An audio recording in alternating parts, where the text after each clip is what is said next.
Bean Soup Times is on a mission to create dope content that entertains. Bean Soup Times.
Bean Soup Times is on a mission to create dope content that entertains, educates, and empowers the Black community.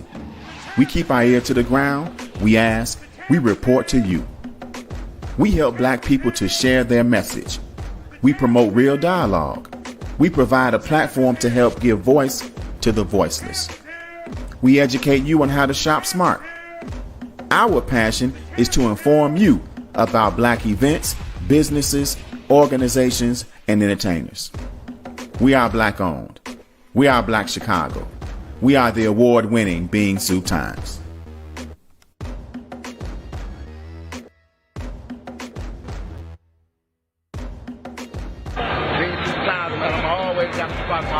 Y'all started off with that lesson, man. Appreciate it.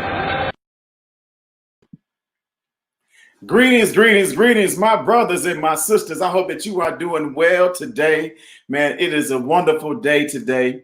Sorry for that little delay. I don't know what was going on. I'm clicking the buttons, but the buttons weren't cooperating with me. But now it's all good. We are live here on the Toure Muhammad Show. And as always, man, we have wonderful guests, amazing people to talk to. And today is no different. Before we get started, I want to give y'all a quick message. This is to my Black business owners. This is to my small business owners. Listen, your marketing is your responsibility, right? Let me say it again. Your marketing is your responsibility. Now, what do I mean by that? I mean, you may hire someone. You may, use different tools and tactics because you saw somebody else using them. But ultimately, you have to hold the reins of your marketing strategy, planning, and execution, right? When you bring somebody on to help you with your marketing, they should be helping you to fulfill what you've already decided is your strategy and your method of doing things, right? And if you don't have that in place, you're going to have 4 or 5 people sometimes. The website designer, your graphic designer, your digital marketing person, all telling you different things. Now, sometimes those things may all be correct, but they may not be correct for you, right? If I'm telling you, man, listen, the way to win the game is to shoot a bunch of three-pointers, right? That's how you're going to win the game. If I'm talking to Stephen Curry and the Golden State Warriors, yes. But not if I'm talking to the San Antonio Spurs, right? Everything is different. Everything is relative. So you have to understand your strategy first. and you can't always expect the person that you hire to understand all of your goals, your missions, your core values off the gate. If they've been around with you for a minute, they get to understand that. But anyway, that was on my mind. I wanted to get that out, and I wanted to put that out there before I brought my guest on, because we got an expert, man. We got a professional that we're going to be talking to today. I'm so excited to have on the Toure Muhammad Show a marketing person, definitely has the experience. And not only does he have the experience in corporate America, but he's creating a new and exciting brand that we are pleased to hear about. We love to bring on new people to the show that you may not be familiar with through the Beansuit Times Avenue. So we have our brother Bobby Burke Jr. is in the building. How you doing, brother? I'm doing well, brother Toure. How's it going? Thanks for having me. Man, it's an absolute pleasure, man. My definite pleasure. Man, we're pleased to have you, man. So, before we get started, what do you think about what I just said? What do you think about that responsibility? Because I hear folks talking about, nobody's buying from it because, Black folks just don't support each other, or nobody's buying from it because they don't just understand what my product is, or it's too expensive, or whatever the reasons they give. Yeah. What do you think about that? Well, I think the first thing that I initially learned is that you have to personally be a walking billboard for your brand. It's an everyday 24-hour billboard that just never shuts off. And I take that literally to the soul, because when people when you're expressing who you are and talking about your business, people are buying into you as a human being. And then secondary, they're hopefully buying into your product. So you have to live your brand, breathe your brand, and constantly be a representative first and foremost of your brand. It all starts with you, regardless of who you're paying or who's handling your social media, any of that. Your team starts with you. So you have to take on full responsibility and say, hey, this is my message. This is what I want to put out. And you hire a good team around you to consistently push your message, your verbatim. Man, beautiful. I love it. So, brothers and sisters, if you are listening, you already hear some wisdom coming from our brother, and he's an example of it. We're going to get into it a little bit, but we're going to talk about what he has across his chest. Not an S like Superman, but something even more powerful. So we're going to talk about that in a second. But first, brother, give us a little bit about your background and tell us what you've been doing for the past 20 years in a short period of time. Give us the summary. Well, I'm a native Chicagoan. Grew up on the South Side, Robert Taylor projects. Then transferred to Inglewood. So that's part of my youth. Went on to attend Hyde Park Career Academy, and then from that point on, it's been an everyday grind to just work for my last name and build some stability for my family and my child. So I started marketing over 24 years ago. I've always had a knack for looking at things in a different scope, and questioning things, not just accepting what people put out in their message. Like, why is the sky blue? What, I need to get to the bottom of this. So when you have that type of mindset, it never shuts off. You're always looking at things in a different lens and trying to understand them, and that transferred over into marketing. It started off with events. Friends of mine got together and they were like, Bobby, you've always, to their credit, stated that I was a nice dresser, and I had a very welcoming energy, and they started asking me to do events with them. So throughout those events, I just always realized what people needed and tried to present that all at the same time while staying in the background, because I never liked the light. I've never been a fan of the limelight. So I'm always, an open door to give advice and to help people. And that has transferred into my success, thankfully. Man, beautiful. And where are some of the places you've landed in the past 20 years doing marketing? Well, I've been with the same company for doing marketing. My entrepreneur businesses, the marketing for Lifestyle Official, Civilized Lifestyle, and Blaqeeveryday are all my own in partnership entities with my brothers Charles Martin and Ronald Platt. So as a conglomerate, we've have done a number of New Year's events downtown at some of the nicest hotels in the city. We've done Soldier Field, 3,000-4,000 people events. And we've also transferred from promoters into owning our own establishment called Persona Lounge. So that's all been due to, the marketing and the relationships and people associating themselves with our lifestyle and our brand, thankfully. Man, beautiful. Tell us a little bit about Everyday Black. What is that? Tell us about that brand. Blaqeeveryday. So Black Every Day. It's okay. As long as you're saying it, that's all that matters. Blaqeeveryday was a baby of mine that I've been contemplating for a couple of years. It initially started with my passion for giving back to the African-American community in some form or another. Even the events that we've done in the past, we've always made it a habit to donate at least a portion of it to Black nonprofit organizations. And so that combined with my passion for fashion brought me to Blaqeeveryday, because it's not just about giving back. We as African Americans, we tend to set the standard for what's fresh or not. So my logic was, to promote a brand and create a brand that's an essential lifestyle brand, that it's something as your race and your color that you cannot escape. No matter, how you wake up, no matter where you go, you're Black. That's the first thing, people see is your skin tone before you open your mouth or anything. It's the fact that they see the representation of your color. So I wanted to translate that into a brand that everyone can associate themselves with as far as African Americans. So that's the involvement of Blaqeeveryday. It's a lifestyle, it's love, being of your culture, of your skin tone. It represents your love of fashion and your love of charity. I think those pillars are essential in our everyday lifestyle.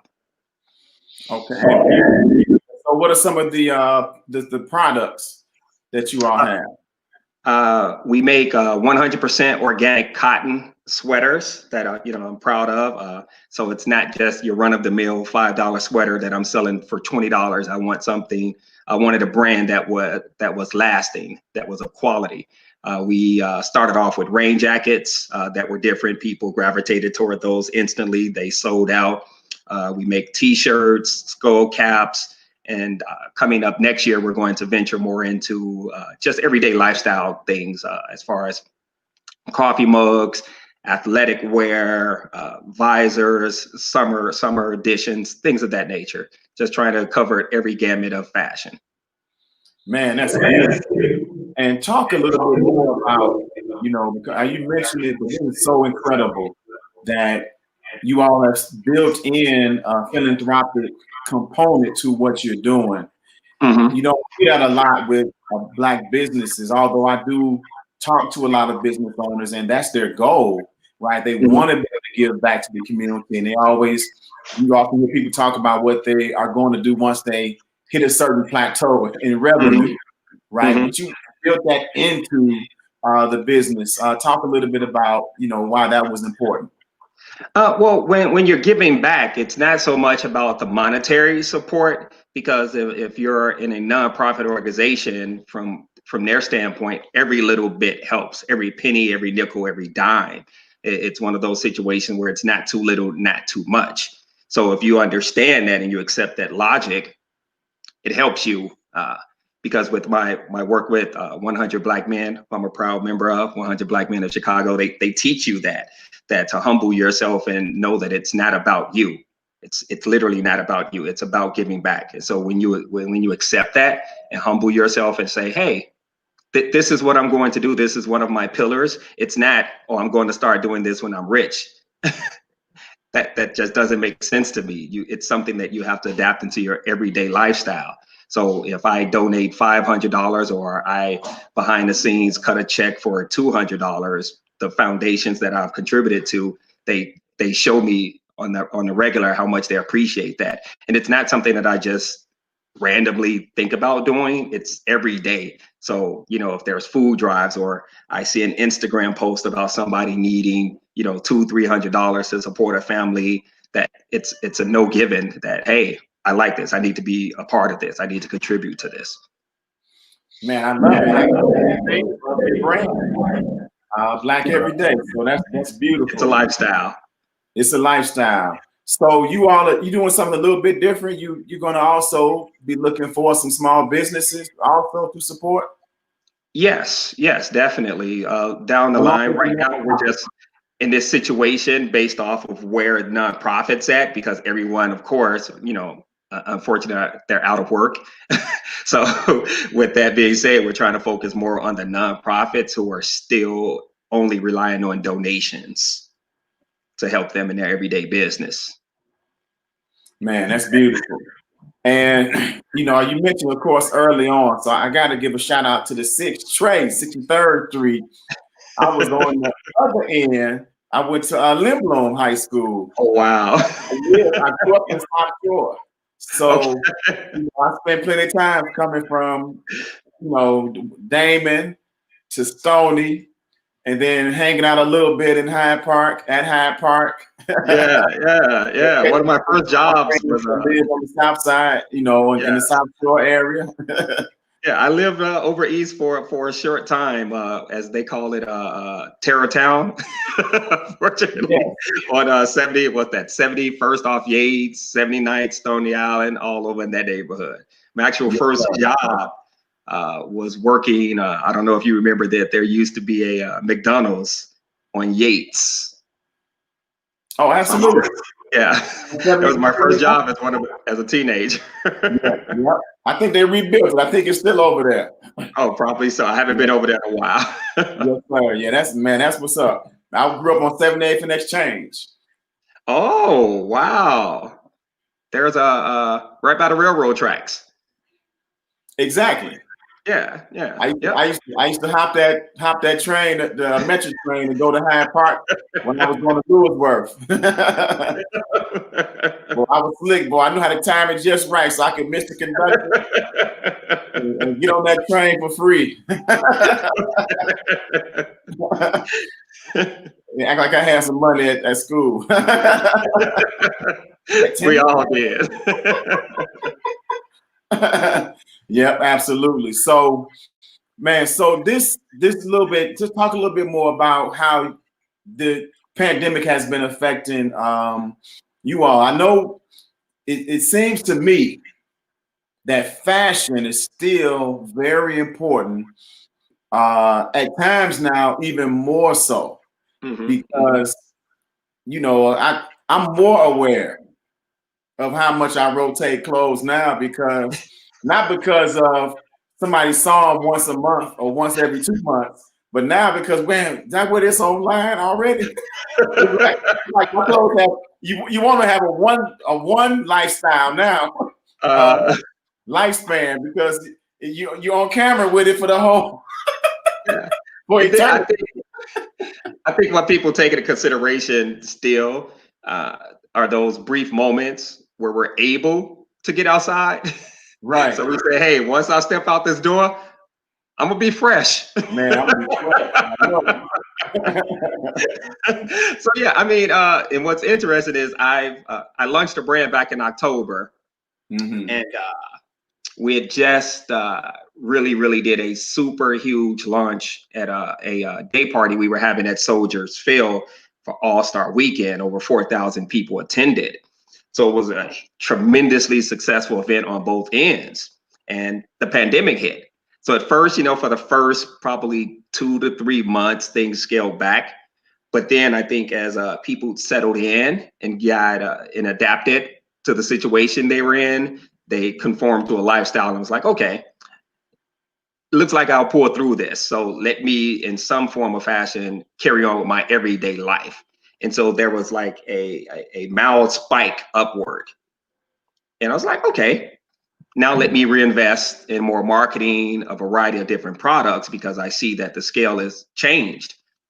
So I took a hit, you know, momentarily, but things have now, as mentioned, escalated to the point where, I'm like, hey, let me show and tell people about what we're doing and get more exposure so they can understand the purpose and the intent behind a brand. It's not just fashionable, but it's charity with fashion behind it.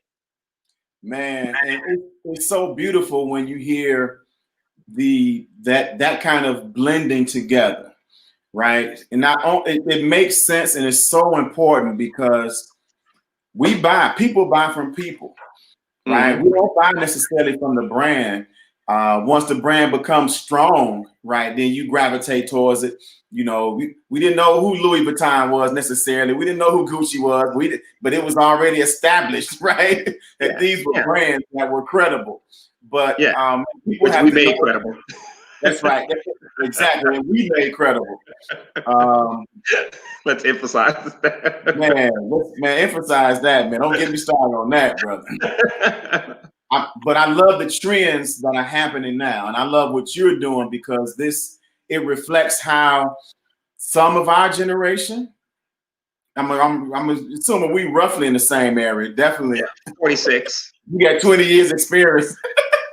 We're around the same area, right? The same generation, right? Mm-hmm. And you see it more now than when we were growing up, right? Where you have people that are repping Black brands with pride. I think it kind of started with FUBU and Karl Kani. Mm-hmm. And it's growing since then, right? Correct. So it's absolutely so. And I know I enjoyed that episode. I forget what I was watching, but they were talking about Dapper Dan. Somebody, just incredibly influenced fashion worldwide, but you didn't have the name recognition immediately unless you were, in the right circles.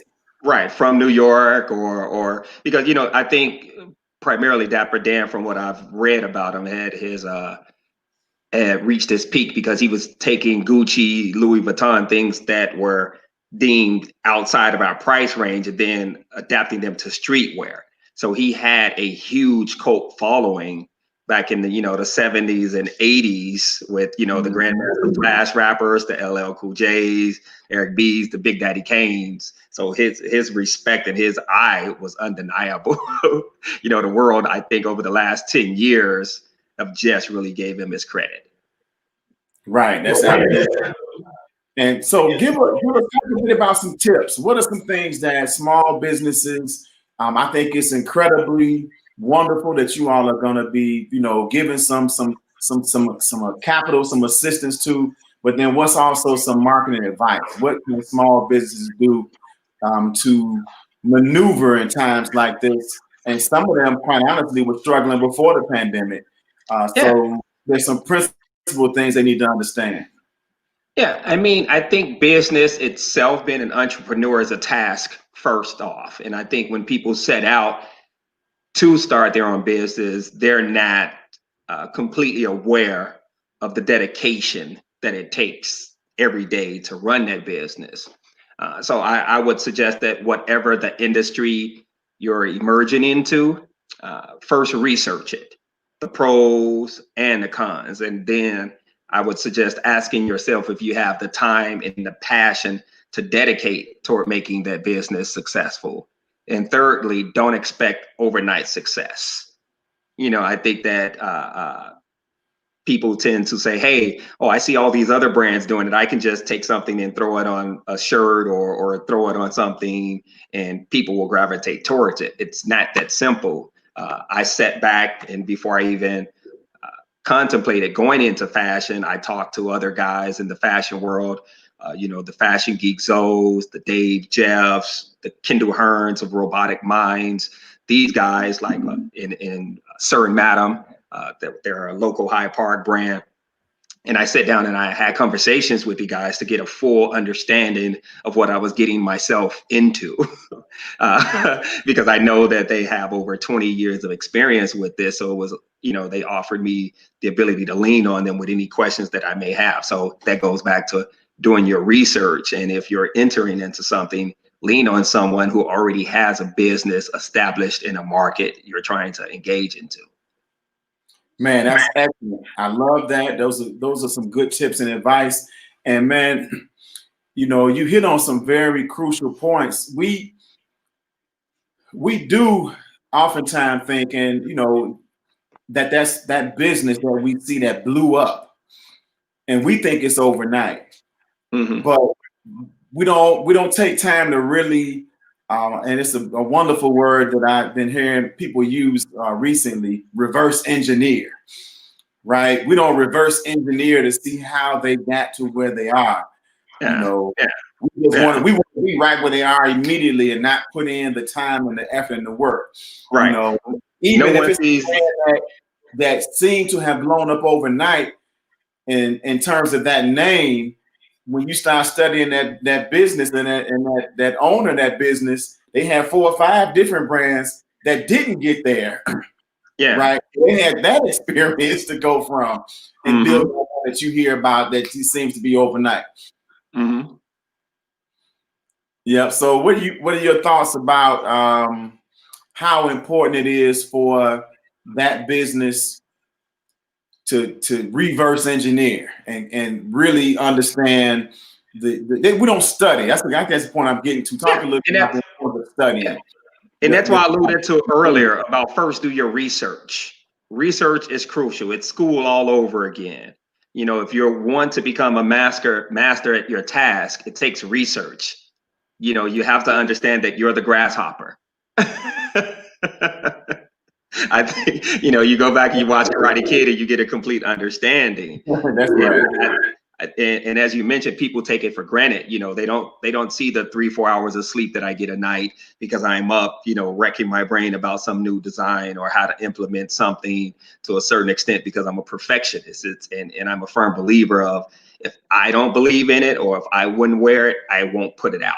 Regarding Black Everyday, that's how passionate I am about it. It's not buy a $3 shirt and sell it for 20. It's not that easy with me. I want people to understand the passion that it goes into being Black Everyday. So I would just tell anyone, do your research first. Be passionate about your research before you contribute to the success. That'll come later. Don't get in it for the money because it'll be years before you see the money. So you have to endure those times and be willing to invest the time, the dedication, and the money into it. Absolutely. And so again, tell us about Black Everyday and where can people connect with you on social media, website, all of that? On Facebook at Black Everyday Clothing, on Instagram at Black Everyday with the Q on both of them, Black Everyday. The Q is important because every quarter we donate a percentage of the funds to a nonprofit. And then we're in the process of actually trying to open up a retail event space to provide not only pickup for the merchandise, but also to provide a platform space where nonprofits can meet and host a variety of events to contribute to their foundations. Man, beautiful. Website? Blaqeeveryday.com. BLAQE everyday.com. All right. So we just put it on the screen so people can plug in, go there, go to the social media pages. And you know what? Obviously, so with the creation of the fashion and the design, and I know that's an incredibly creative aspect to be in. What are some other things you're thinking about doing to continue to further the brand? You dipping off into some clothes, some cupware and other accessories. Yeah. We're actually going to start gearing more toward promoting Black entrepreneurship for women, encouraging that aspect, and then also working on the children's line. Oh, beautiful, beautiful, excellent. Man, so is there anything we didn't cover you want to make sure that the people know about? Not that I'm aware of, just, go to the site, support Black Everyday, which supports nonprofits here in the city of Chicago. And, we show our love and appreciation and our gratitude on the daily for Chicago and the support that we receive from you. Man, that's what's up. Man, we appreciate what you've been doing. Long time behind the scenes fixture in Chicago, shaking and moving. You talk about some of those New Year's Eve parties. I'm sure I heard about some of them. Might have been at one or two back in the day. And I love it when I hear about it's so many people who started off in promotions for events and for parties that, you know, parlayed that into an incredible brand and business. And so you innately understand about marketing and how to get people to move on something. So we appreciate what you've been doing. Indeed. Don't be afraid. Take the risk. One of Robert Taylor's finest, huh? Yes. Chicago, born and raised. All right, man. So as always, again, we appreciate Christy for making the connection. I always like to give her a shout out because, man, she always helps us to get some amazing guests that are shaking and moving and doing great things in the city. Indeed. Thank you very much for having me, Toure. I greatly appreciate our conversation and your time. Absolutely. Thank you. We'll be in touch. Indeed. God bless. All right. Peace. God bless. Blaqeeveryday. All right, brothers and sisters, man. That was a great interview. I hope you all enjoyed it. That's something to share around, man. That's something to get other people plugged into because there's so much great things happening in our community. So many people shaking and moving and doing positive things. So not only is it a fashion line with some great clothing, but a message behind it and a mission behind it. So, man, if you want to build a good business, if you want a business that's going to be sustainable, man, that's what you have to think about. How does your business connect with your personal goals and integrity? How do you build a business that mirrors that? And then how do you put together a strategy and a plan that is complementary to that? So, man, shout out to Blaqeeveryday for what they're doing. We appreciate them. We're going to we should be having some gear real soon that we can put on ourselves, and so we can represent on the show with it. So, man, we're so excited, man, about him. And yes, definitely, Christy, man, we appreciate you. Definitely always bringing us some great folks to interview.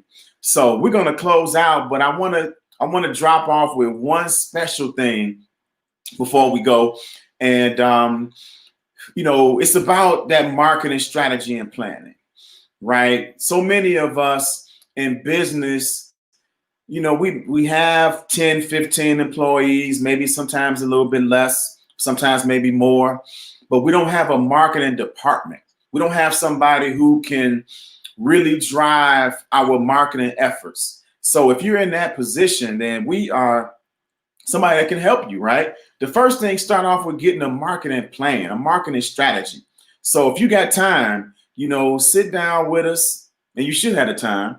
Sit down with us. We'll give you a free, you know, overview, kind of get an understanding of what your business is, see if you're a good fit for us. Everybody's not a great fit, right? We understand that and we know that. And over the years, we've been able to really understand who our core group is. So we're going to do a shout out for a quick second. I did something different here. I want you all to see this as we talk about some of our sponsors and some of our favorite businesses, right? So check this out. Of course, you got Sean Michelle's Homemade Ice Cream. Fall in love again with them. They are our people, and we absolutely love them. Then you have Dan's Soul Food Cafe, right? Another incredible business that is shaking and moving. Brown Sugar Bakery, dangerously delicious. You all know those delicious treats. And I want you all to check out the Black Muslim Business Directory, right? It's an incredible space to find Black-owned businesses. And then, that picture is wrong, but that's a MyJ Motors, man. My bad. We got to there it is, a MyJ Motors. We got to do a shout out to them. They are a new client or old client that's come back on the scene. And then Sissy's Taco Bar, right? We want to give some love to them. They're doing their thing, creating some amazing street authentic tacos. They have a vegan version that is absolutely outstanding. Gets a thumbs up from people like Sadiq and in Africa, some of our resident vegan experts and advocates, the plant-based African. So, and of course, Africa Porter with Africa Porter Enterprises. So, man, shout out to all of them.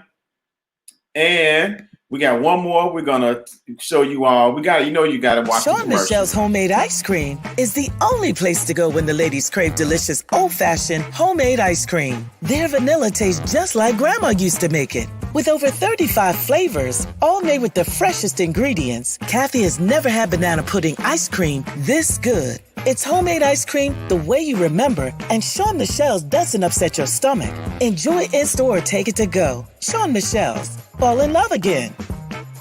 First time customers, buy one, get one free.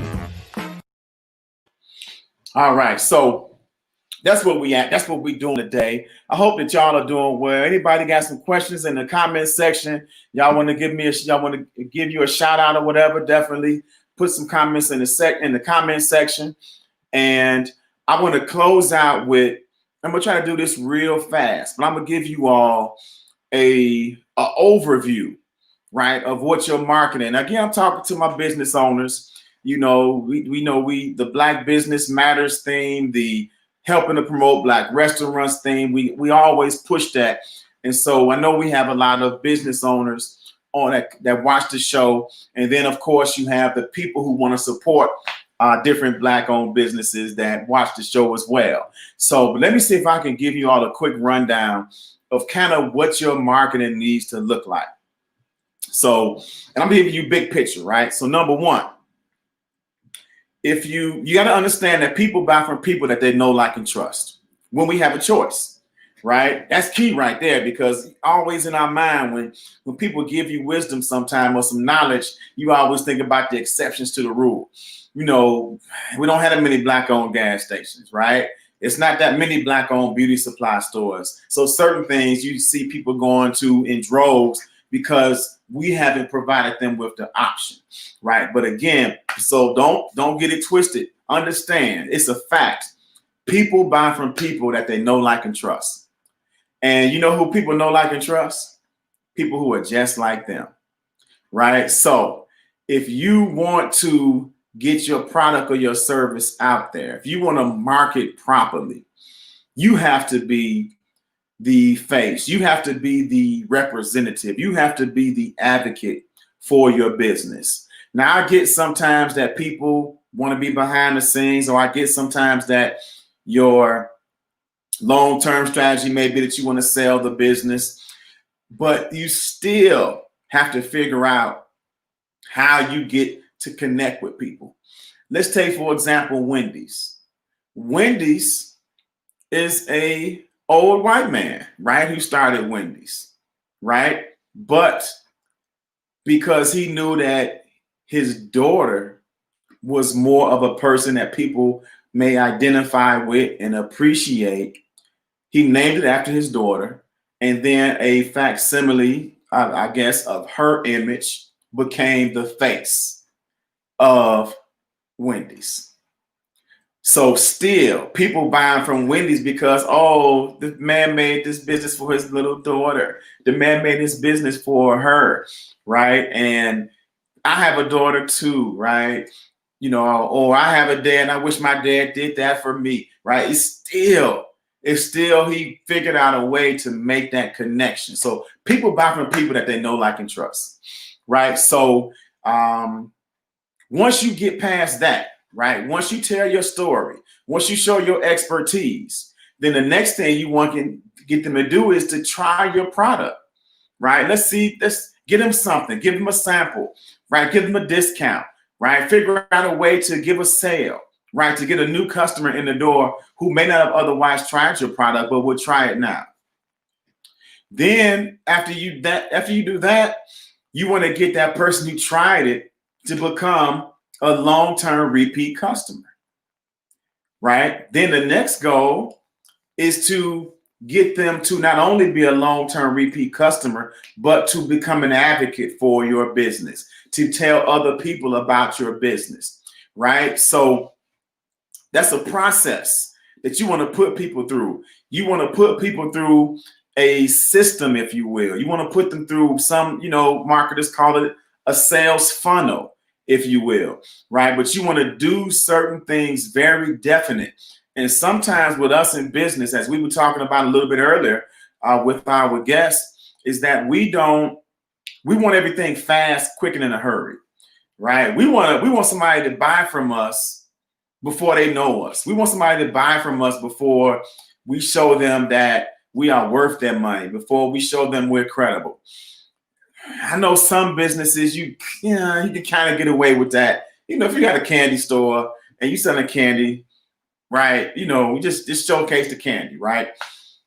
But overall, long term, if you had a choice, now back in the day, people don't do this nowadays, but back in the day, we had the candy lady, right? And the candy lady would get our money before, Walgreens or some other, established business, because it's the candy lady, right? The candy lady looked like my mama.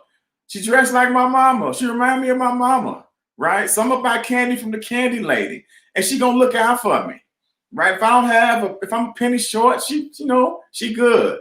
So you always want to make sure that you make that connection with people, because that's gonna be what carries the day, no matter the age, right? You build brand loyalty. So now, those are the things you want to do. You can do them easily when you, first of all, use social media to market and promote yourself properly. Don't use it to try to get the sale, right? Don't always try to sell on social media without giving information, without showing who you are, without showing your expertise.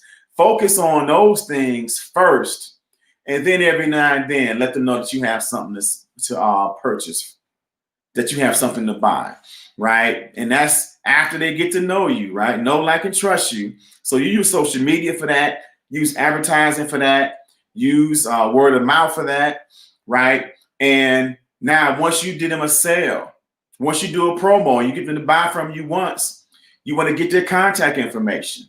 You want their email.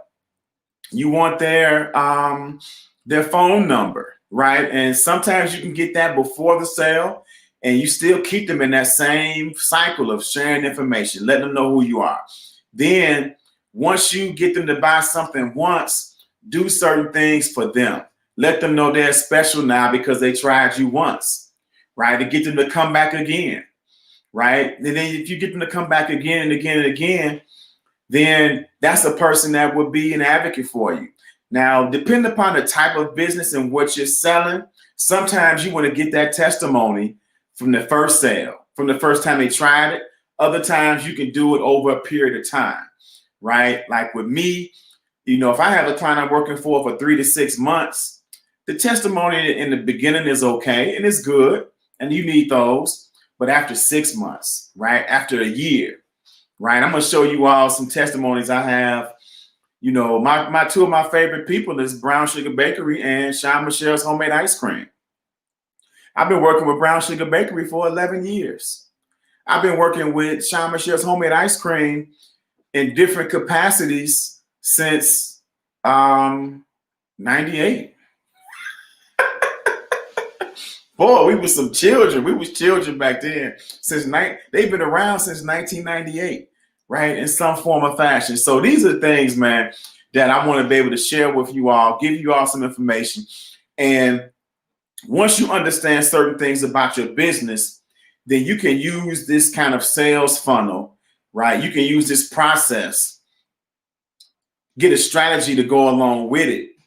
And then you can put systems together that will make these things operate almost seamlessly, right? Of course, your social media, you gotta engage in that.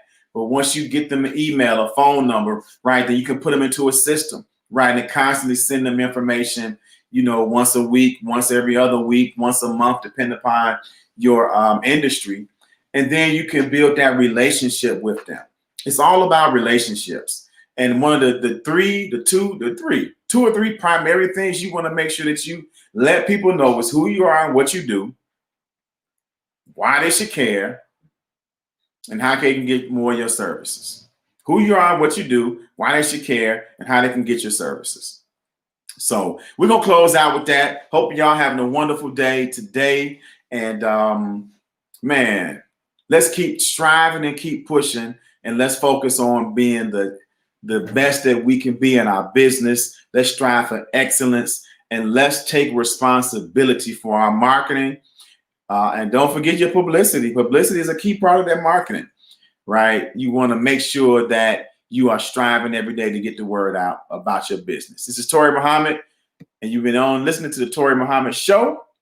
And we're going to close out with our little closer, and we'll be talking to you all soon. Peace.